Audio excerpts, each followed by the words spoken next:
I loved Stanley for 10 years and finally became his wife. I thought this was a victory, but I was wrong. 6 years into our marriage, I had lost count of the women who had been around Stanley. No matter how much he hurt me, I never once thought of leaving. That was until, heavily pregnant, I caught him bringing a woman home, clothes and shoes strewn about, the bed in disarray. I broke down and confronted him, but he looked at me with a mocking face. Bailey, don't forget what you promised when we got married. As long as you married me, you wouldn't interfere in my private life. If you feel it's unfair, you can go find someone else, he said indifferently, glancing at my swollen belly. But first, give birth to my child properly. This time, I decided to let go of a decade-long obsession, to let Stanley go, and to free myself as well. When I found out the baby was the daughter I had longed for, I hurriedly bought a bunch of pink baby supplies from the maternity store and rushed home, hoping to surprise Stanley. And it truly was a big surprise. There was a faint scent of perfume in the house, not strong, but suggestive. It meant there was another woman. Since I was pregnant, my sense of smell was heightened, and I simply couldn't tolerate the scent of perfume. Step by step, I climbed the stairs, noticing clothes scattered along the way, men's ties and dress pants, as well as women's lingerie and slip dresses. They were tangled together in a suggestive mess, stretching all the way to the master bedroom door, which was slightly ajar. Listening to the unbearable sounds coming from inside the room, my heart ached sharply. I took a deep breath, pressing my fingertips into my palm. Looking down, I saw the brand new handbag had somehow slipped from my hand, scattered in pieces at my feet. Mixed in with the clothes strewn across the floor, it was a scene of utter devastation. Alone, I slowly made my way down the stairs, steadying myself against the wall, and quietly sat on the sofa to wait. I don't know how much time passed until Stanley came into view, draped in a bathrobe, his body still carrying the scent of recent passion. It made me sick. He looked at me expressionlessly as I kept dry heaving. "Do you have company at home?" I wiped the corner of my mouth, my voice surprisingly calm and devoid of any emotion. Stanley nodded casually, unhurriedly taking slow steps toward me. I stood up, holding my stomach as I took a step back, continuing to ask, "Is this guest in our room right now?" Stanley paused at my words, probably surprised that this time, caught in the act, I didn't break down like I had countless times before. But he still nodded. Just as he was about to speak, a woman barefoot gracefully descended the stairs, casually draped in my silk nightgown. I recognized her as Heidi, the lead actress from the web drama I was chasing last night. She wrapped her arm around Stanley's, batting her eyes seductively. "Mr. Stanley, this is," as she spoke, she deliberately flaunted the large patch of post-pleasure marks on her chest, showing off to me. Stanley reached out to pull Heidi closer, provocatively pinching that soft expanse, causing the beauty in his arms to pant softly. "Her? She's my wife. Oh no, I should say the lady of the foo group." Heidi raised her hand to cover her mouth, her almond-shaped eyes wide and round, the trailing note of her voice trembling with feigned shock. "Ah? You're so bad, why didn't you say your wife would be back earlier?" Stanley nipped at her neck, smiling with a lascivious gleam. "What's there to fear?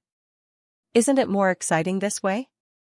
He looked at me with mockery. "Mrs. Bailey, didn't we agree long ago that this marriage was a mutual arrangement, each taking what we need without interference? These 6 years, you haven't exactly lost out. I've been more than fair to your family." He wasn't wrong. Without the $200 million dowry from our engagement, I would have been bankrupt long ago. How else could my parents and brother continue to flaunt Stanley's name, using it as a shield to live in luxury? I closed my eyes, took a deep breath, and slowly nodded. "I understand.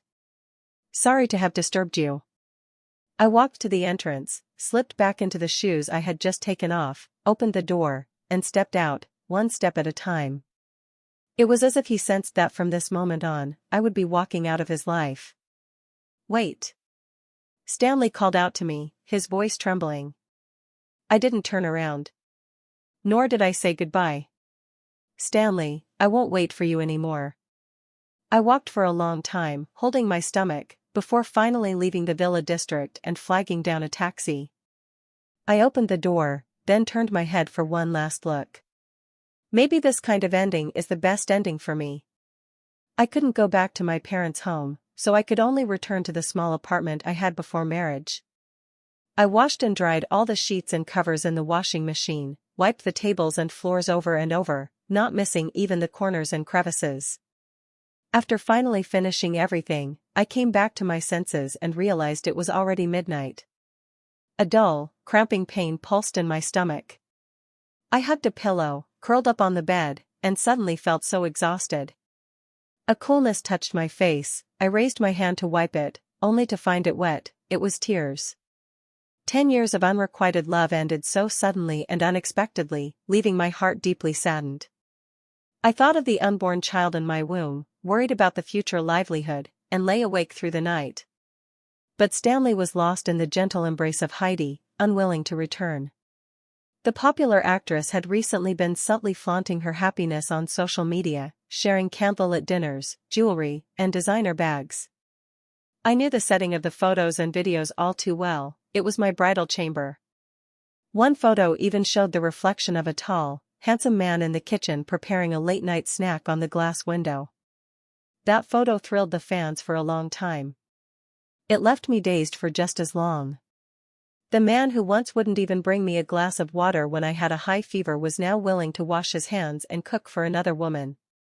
A week later, on Monday, was the day of the board meeting at the Fu Group. I took this opportunity to return to the villa.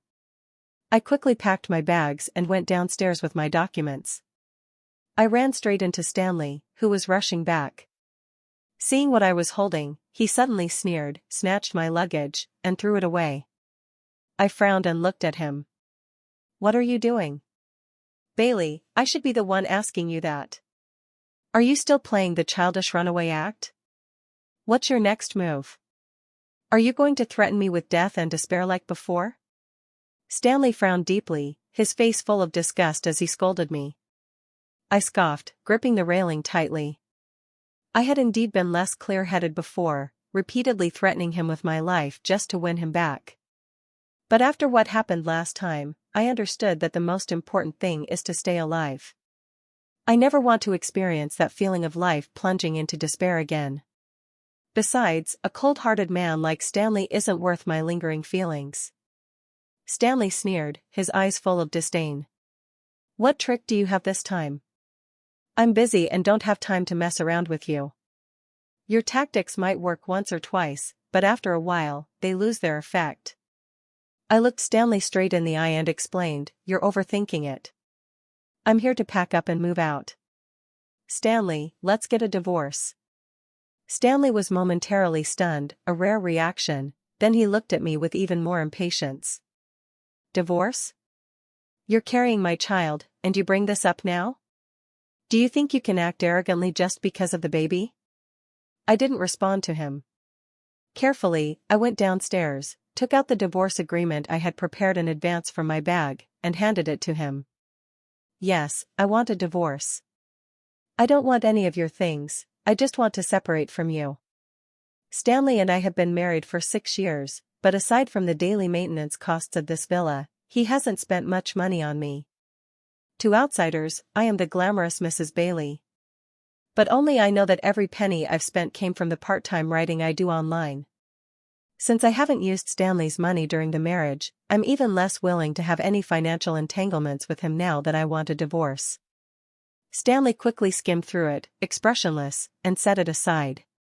A sneer escaped his throat, the tail end piercing my heart like an ice pick, leaving with nothing. "Bailey, are you still this naive at 30?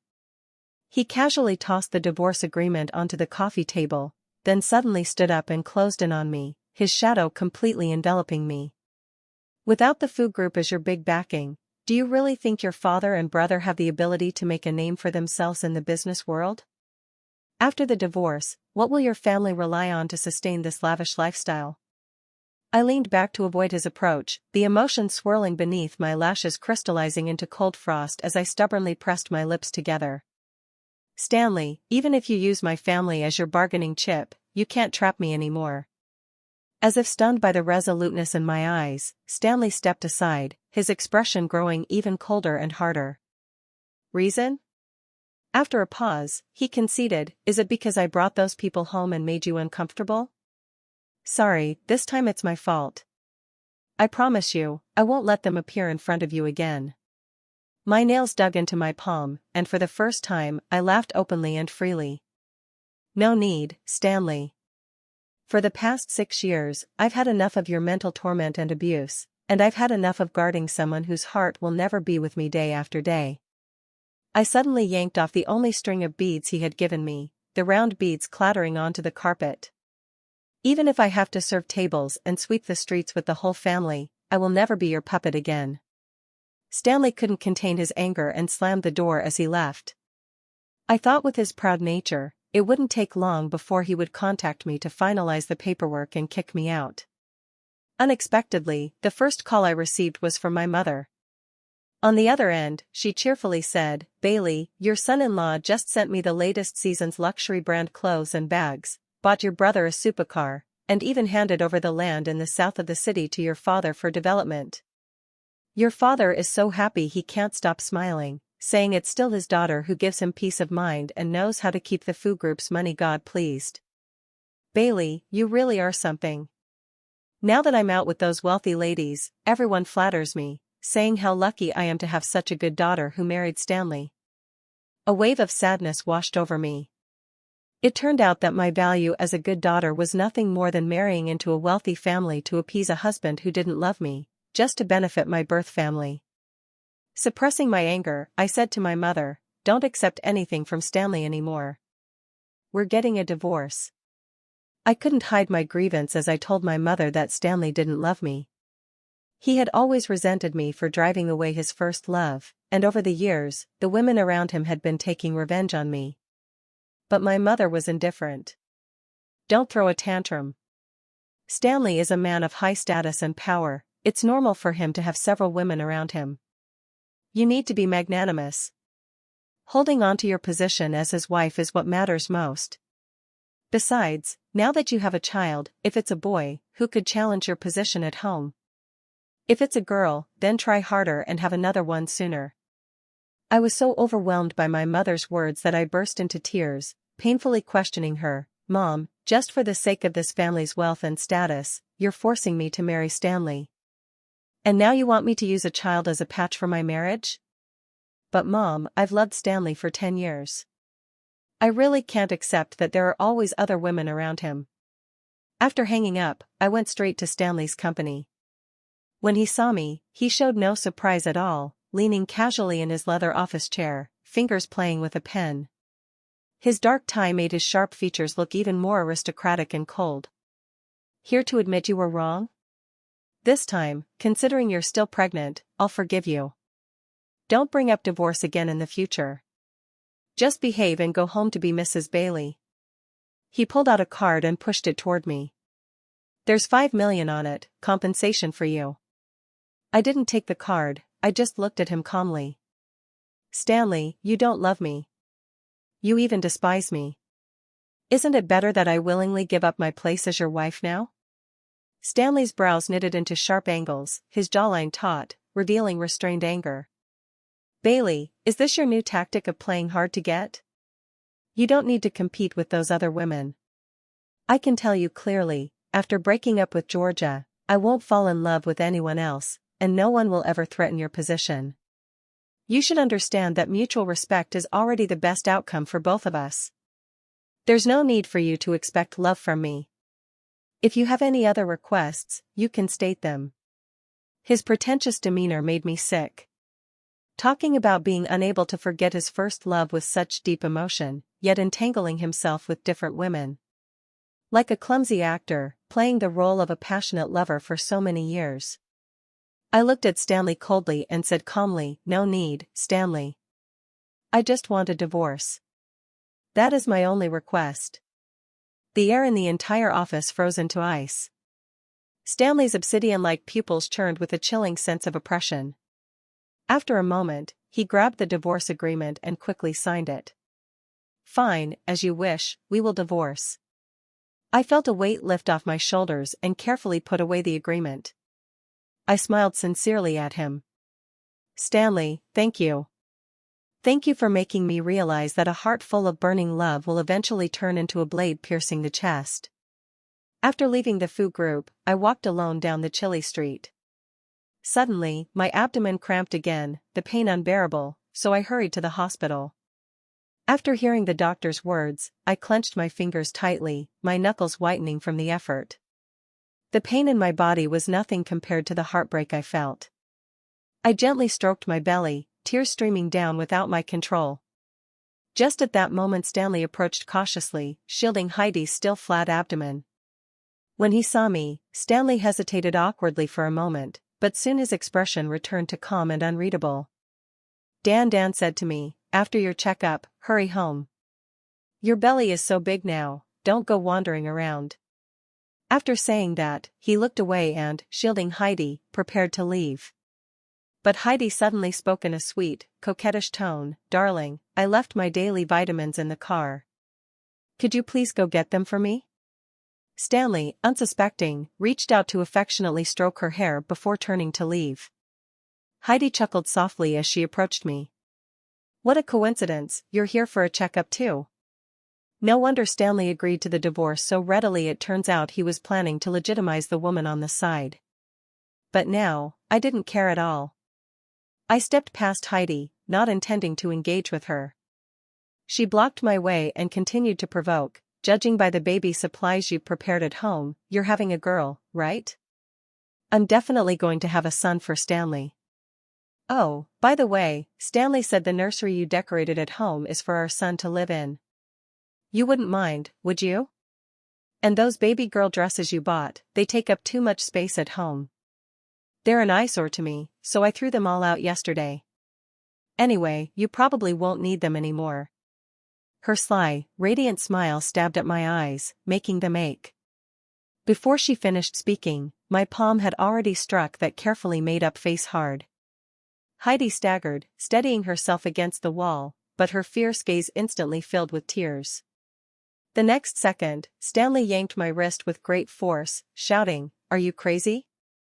I staggered backward, my back slamming hard against the fire hydrant mounted on the wall, the metal edges digging into my spine until it tingled.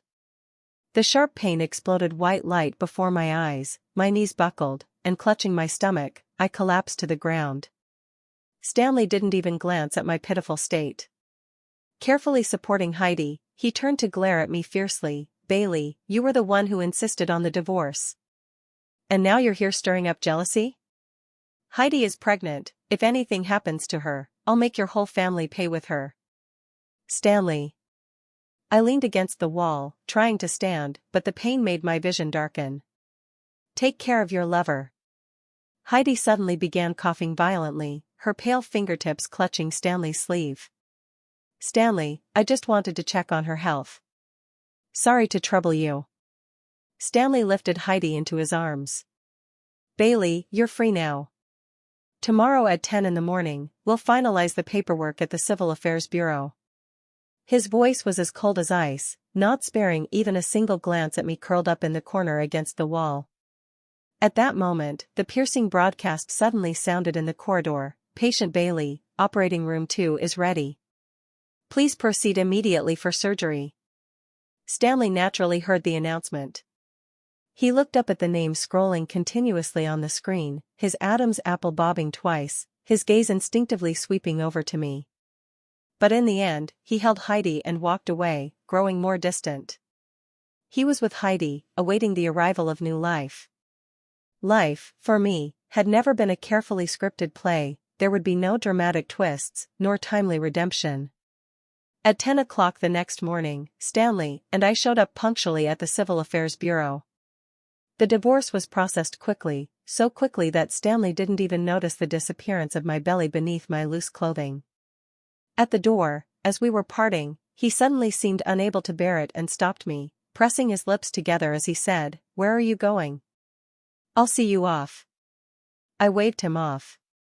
Stanley didn't insist further and quietly stood by my side, waiting with me for the ride-hailing car. "You look like you've lost weight. Take better care of yourself from now on." I nodded, "Got it." Suddenly, I remembered that since his first love left, It seemed we hadn't spoken so calmly like this in many years. After the child is born, I will pay child support on time, and I will transfer some of my shares to her. Inside, I wasn't sure if I felt bitterness or amusement. Stanley still believed that I wouldn't reject his child.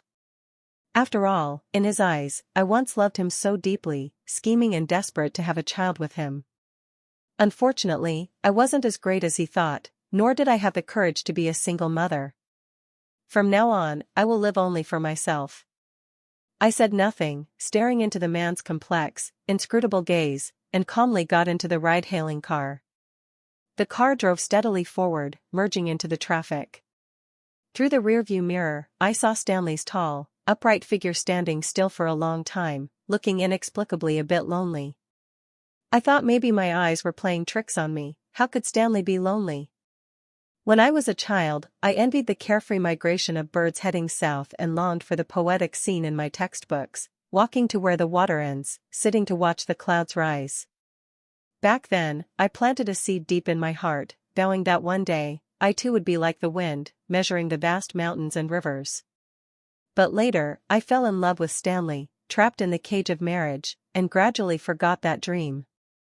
During these days resting in the hospital, I opened a travel blogger's video. Listening to the sound of waves crashing against the rocks.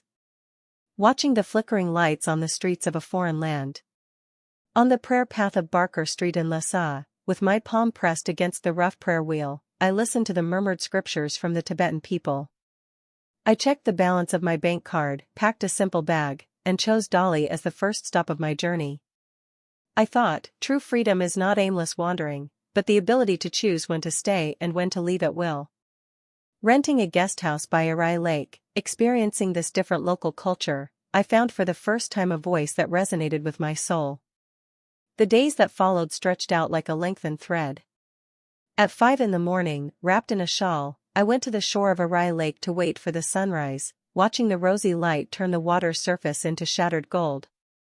In the afternoon, I brewed a pot of rose pu'er tea in the glass greenhouse of the guesthouse and wrote my manuscript, with sunlight filtering through the vines casting dappled shadows on the computer screen. When I had free time, I learned to make flower pastries from the guesthouse owner's wife. Time here seemed to have learned to stroll leisurely. When I transformed all my inspiration into words, the work I produced naturally became a huge success. My latest novel surpassed 10 million reads online, and the royalties granted me financial freedom. When I left, I changed my SIM card, deleted my WeChat, and only sent messages to my parents, telling them I might not return for a long time. Apart from my editor who could reach me by email, no one knew where I had gone. Now, I no longer need to schedule my time according to Stanley's itinerary, nor do I have to adjust my diet to suit his preferences. In these 2 months, I haven't once eaten anything I dislike. One day, I suddenly realized that when I occasionally think of Stanley, the ache in my chest no longer tightens. The gentle breeze of Arai has healed me softly, and I have gradually found my bright and carefree self again. More than a month after divorcing Bailey, Stanley stood in the walk-in closet, staring at the rows of suits and shirts hanging neatly, his brow deeply furrowed. The new nanny didn't understand how to coordinate outfits and didn't prepare his suit, tie, and cufflinks before he got up each day.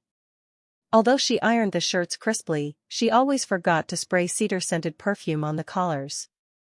Every morning, the coffee didn't smell right either, even though she and Bailey used the same coffee machine and the same brand of coffee beans. Coming home late at night, the moment the hallway sensor light flickered on, he instinctively called out, "Bailey, I'm back," but the empty living room answered only with an echo. He thought he was just temporarily unaccustomed. After all, he had lived with Bailey for 6 years. Standing in the pitch-dark living room, staring at a sliver of light through the curtains, his Adam's apple bobbed as he thought indifferently, "It will pass. It's just a matter of time."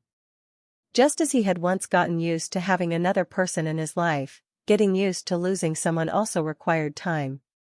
But when he switched to the 4th nanny, he finally discovered where the problem lay. He thought he could be completely indifferent to Bailey, but those trivial daily moments he had deliberately ignored had long been quietly filled by her presence. Heidi had asked many times to move in, but his first reaction was always refusal. For some reason, he just resisted the idea of her living in the home he shared with Bailey.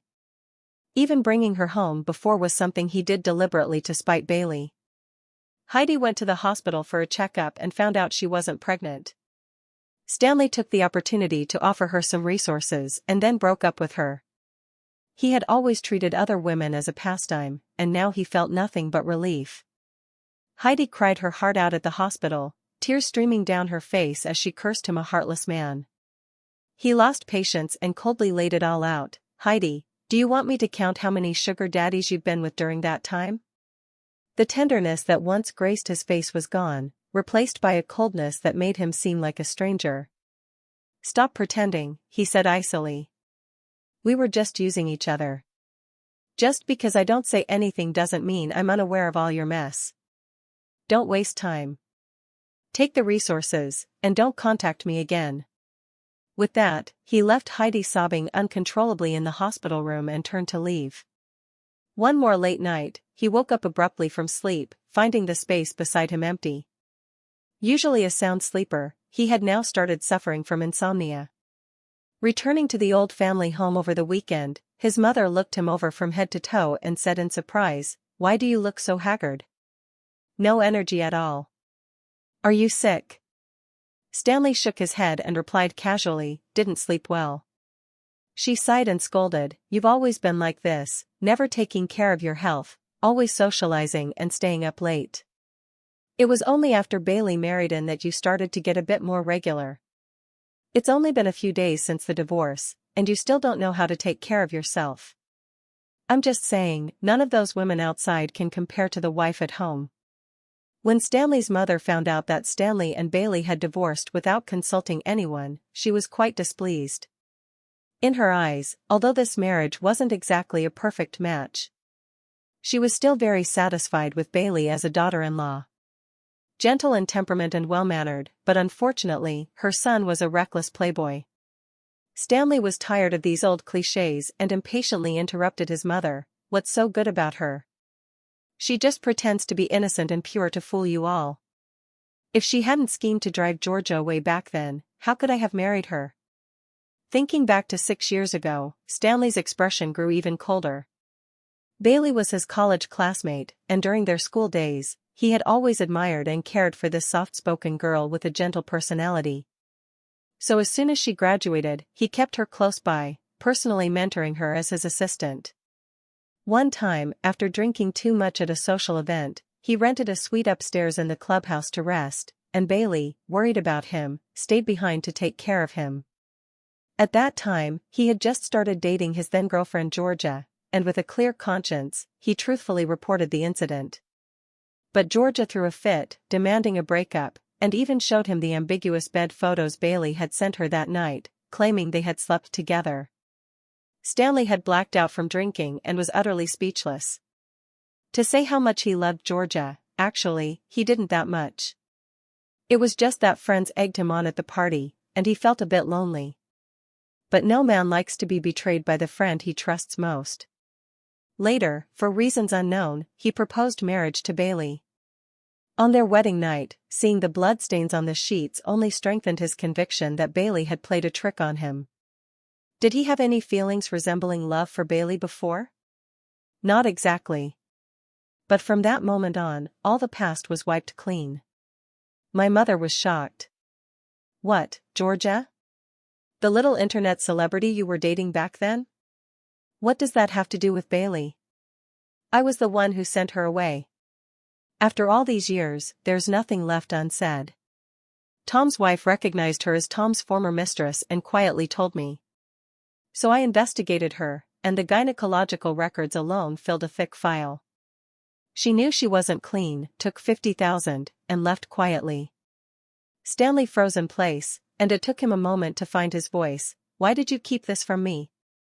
Your pride is so strong, I didn't want to cause any unnecessary trouble.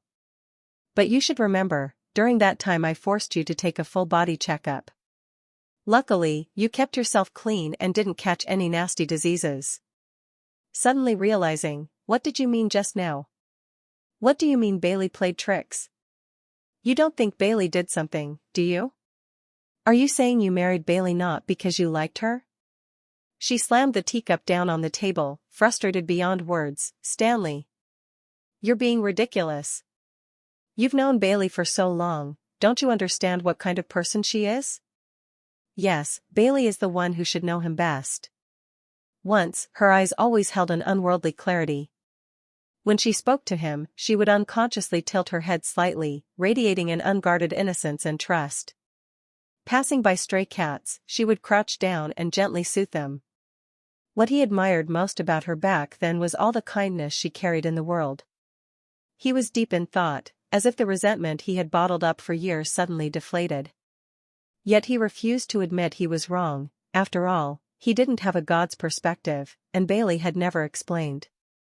He comforted himself, thinking that Bailey loved him so much that if he was willing to lower his pride a little, she would still open her heart to him like before. Counting the days, Bailey was just over a month away from giving birth. Driving out from the old house, he instructed his assistant, book the best postpartum care center for 2 months, and prepare the documents to transfer 5% of my shares to Bailey. Not long after, the assistant called back, President Stanley, your wife's phone number has been disconnected. Stanley felt a pang in his heart and drove to Bailey's apartment. He rang the doorbell repeatedly, but no one answered. The neighbor next door opened the door and told him, Bailey hasn't been back for quite some time. He went to Bailey's family home again. The whole family was surprised and respectfully invited him inside. But Bailey had never returned, and even her parents didn't know where she had gone. After having a son, they hadn't paid much attention to their daughter. Moreover, she had been married into the Stanley family for 6 years without bearing even one child. Now, just as she was finally pregnant, she was causing a fuss about wanting a divorce. Bailey's mother carefully scolded her daughter, "We've spoiled Bailey too much, she's so willful. Who in their right mind would cause a fuss about divorce with a big belly and then run away from home?" Stanley had already stood up, a little conflict, "I'll find him." But deep down, he wasn't confident. He didn't go home. Where else could she go in Jing City? Where had she been these past 2 months with her big belly? Only then did he realize that over the years he had deliberately avoided paying attention. He had no idea who Bailey's friends were or what hobbies she had. He could feel something pressing down on his heart. Slight, tiny, insignificant.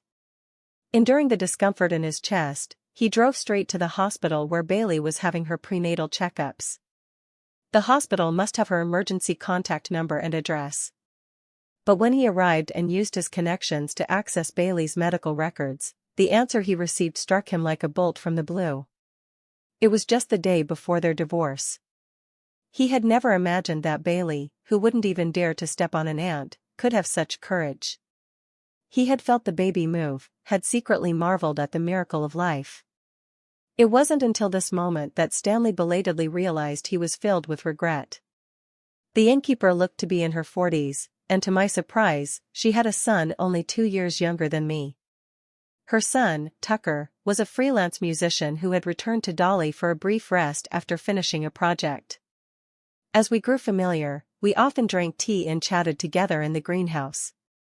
When the conversation grew lively, we would often reach for the teapot at the same time, our fingertips brushing before we instinctively pulled back, sharing a knowing smile.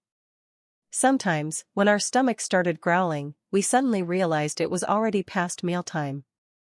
So we agreed to go out together in search of food. The night breeze, carrying the scent of flowers, swept through the streets as we walked, eating local snacks and chatting along the way. I could tell that we both had feelings for each other, yet it was an unspoken understanding. Neither of us dared to break that delicate barrier. Because we both longed for freedom and didn't want to be bound by anyone. I had thought that the days ahead would always be this calm and gentle. But unexpectedly, Stanley appeared at the guest house, weary from travel.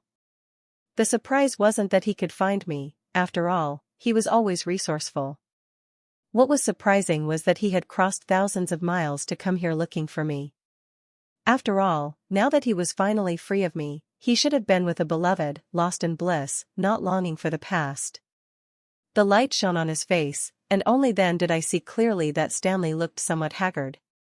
Having been used to his confident, admired demeanor, I now noticed a loneliness on his face that seemed tinged with helplessness. Bailey, our child. Why? I sneered, curling my lips into a mocking smile. Only now you remember to ask?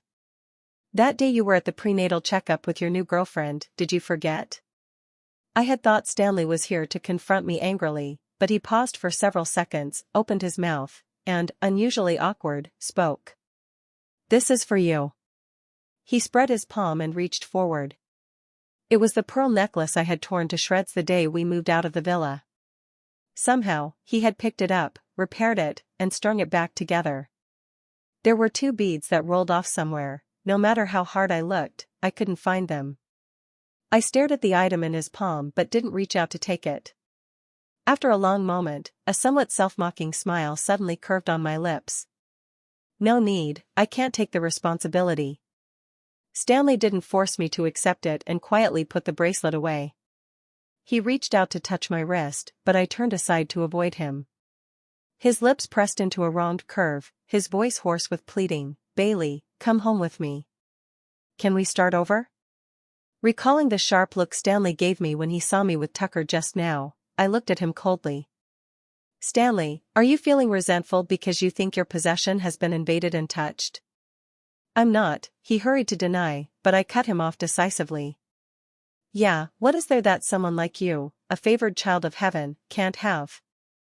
Everything others long for, things they might never reach in a lifetime, you just pick up at will and often discard like worn-out shoes. Starting over? It's not that easy. You cheated time and again, and I caught you every time. You never explained. I comforted myself thinking you were just playing around. Every time I cried and said I wanted to leave, you said I was playing hard to get. Now you see me thriving and come back acting all sentimental. Your behavior is truly disgusting. He had never seen me so aggressive before and stood there stunned. I turned around and went straight upstairs to my room, locking the door behind me. If I hadn't looked up the operational status of the food group online and found everything was fine, I would have thought heaven had a sense of justice and Stanley had suddenly gone bankrupt. He rented the room next to mine in the guest house for a long-term stay, preparing for a war of attrition. Every morning, he would buy breakfast from the street and leave it at my door. When I went for a walk, he silently followed 3 meters behind me. I wrote my drafts while he sat at the table beside me, also working on his laptop. Every day, he created different surprises. Sometimes it was a new book by an author I liked that he had collected, other times tickets to nearby plays, concerts, or performances. The guest house had poor sound insulation, and I often heard him lowering his voice during late-night conference calls for work. The long-term travelers here would often tease, but I always responded with a cold face. His gestures of goodwill were like stones thrown into a deep pond, unable to stir even a ripple in my heart. Even Tucker wondered why I couldn't forgive him. A prodigal son's return is worth more than gold, especially since he was wealthy, handsome, and deeply affectionate. No one knew that my heart had died not just because of infidelity, but because I didn't want to feel that utter despair of shattered hopes ever again. Finally, when Stanley once again surprised me with luxury jewelry and flowers, I casually tossed them into the trash bin and looked at him calmly. Stanley, what exactly do you want? Please make it clear once and for all. You're busy, and so am I. There's no need to waste everyone's time like this. His eyes shone with anticipation. Bailey, I know I don't deserve your forgiveness. All along, it was my pride and arrogance, misunderstanding you without reason, neglecting you. I know you have your dignity, your pride. I just want to ask you to give me one more chance. I smiled it off. The kind of choices you make determine the kind of endings you get. Stanley, today's ending is decided by the choices you made in the past. But I regret it. For the first time, I saw him so flustered and lost, clutching my hand as if he had lost his balance inside a space capsule. I miscalculated my own feelings. I didn't realize how important you were to me.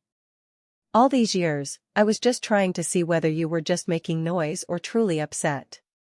Now I really know I regret it. Heidi, we are completely separated now. If you don't believe me, I'll have her come explain it to you. Of course, I knew they had broken up, because recently the entertainment headlines have been non-stop about Heidi being stormed and beaten on set by the original wife of the investor. Her pure and innocent image was completely shattered. She was labeled a disgraced artist by the official media, making a comeback highly unlikely. On top of that, she has to pay hefty penalties to various endorsers and for the unaired series. Seeing that I remained unmoved, he gritted his teeth and threatened, "Bailey, don't you think about yourself or your family? Without my protection, do you think your family could still live so carefree as they do now?" I felt sorrowful and exhausted, looking at him helplessly, and said softly, "Stanley, do you have to be like this? We're already divorced, I don't want to leave any way back. We're completely over, why does it have to come to this? Can't we part on good terms? Do you have to be satisfied only if I die?" Stanley looked at me in disbelief. "You mean you'd rather die than be with me?" I nodded, yes. A simple word, yet enough to hurt deeply. He didn't respond, his footsteps faltered as he left my room. Everything around fell silent. The next morning, breakfast was gone. I thought he must have left. With his pride, he probably wouldn't keep entangling like this anymore. But a few days later, he appeared at the guesthouse again, explaining to me that there was an urgent matter at the Beijing office that required him to fly back immediately. After that, he started shuttling between the two places, switching his work to a flexible schedule. Arriving on a late-night flight, rushing to the airport at 5 in the morning for a meeting. My resistance fell on deaf ears, and gradually I grew indifferent to him. No matter what he did, I remained unmoved. Tucker began taking time off to come back for inspiration, and our relationship gradually warmed. He didn't care about my past. Stanley watched helplessly as we embraced and kissed under the tree in the guesthouse yard, then suddenly rushed over and yanked Tucker apart. Like a trapped beast gone mad, he grabbed Tucker's collar, and his impulsive fists, fueled by anger, came crashing down hard. Tucker staggered and crashed into the stone table, blood instantly seeping from the corner of his mouth. His eyes blazing with fury, he snarled, "You bastard! Bailey is my wife." He was about to strike again, but I lunged forward, shielding Tucker with all my might. "Enough! Are you crazy? Stanley, please come to your senses. I have nothing to do with you anymore, Tucker is my boyfriend." After saying that, I didn't even glance at his bloodshot eyes. I turned carefully and cupped Tucker's injured face, tenderly checking him over. "Does it hurt? Come to my room, I'll help you bandage it." My gentle demeanor was like a poisoned needle, stabbing sharply into Stanley's heart. Only then did he realize that this time, I truly no longer belonged to him. That day, Stanley took a private plane back to Beijing. An accident occurred during landing, and all 3 crew members and 2 passengers on board perished. Out of humanitarian concern, I flew back to Beijing to attend his funeral. The lawyer handed me a will and several insurance policies. Stanley had named me as the beneficiary of all his insurance, and he had notarized that I was the sole legal heir to his entire estate. I didn't feel moved. Belated affection is cheaper than grass. No matter what Stanley did, it could never make up for the harm he caused me. I did not keep the money for myself. With it, I did many meaningful things, building roads in mountainous areas, constructing Hope elementary schools, and establishing a foundation to help children who had dropped out of school. This money is no longer just cold numbers on a bank card, it begins to have warmth, taking root and sprouting where it is needed, growing into the shape of hope.